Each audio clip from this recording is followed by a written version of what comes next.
Find the value of the game. Player ஏவோட வேல்யூவும் player பியோட வேல்யூவும் நம்மளுக்கு ஒரு மேட்ரிக்ஸ் வேல்யூவில் கொடுத்துருக்காங்க. சொல்யூஷன் பாருங்கள்.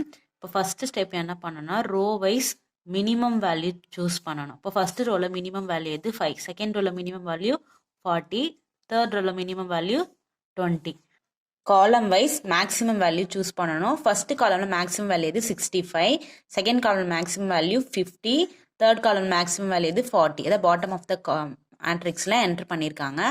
இப்போ என்ன செக் பண்ணணும்னா மினிமம் செக் பண்ணோம்ல ரோ வைஸ், அந்த மினிமம் வேல்யூவில் மேக்ஸிமம் வேல்யூ எதுன்னு சூஸ் பண்ணணும். இப்போ மினிமமில் மேக்ஸிமம் வேல்யூ எது 40, அதான் மினிமேக்ஸ் ஈக்குவல் டு 40. காலமில் மேக்ஸிமம் வேல்யூ சூஸ் பண்ணல, அந்த மேக்ஸிமமில் மினிமம் வேல்யூ சூஸ் பண்ண. அப்போது இந்த மினிமம் வேல்யூ மேக்ஸ் என்ன வேல்யூனா 40. இப்போது ரெண்டுமே நம்மளுக்கு ஈக்குவலாக கிடைச்சிது. அதுதான் நம்ம என்னன்னு சொல்கிறோம் saddle point. Hence the value of the game equal to 40. Saddle point ஈக்குவலாக வந்ததுன்னா நம்ம அப்படியே சம் சால்வ் முடிச்சிடுவோம். ஈக்குவலாக வரலன்னா மிக்ஸ்ட் ஸ்ட்ராட்டஜி ஃபார்முலா யூஸ் பண்ணி சால்வ் பண்ணுவோம்.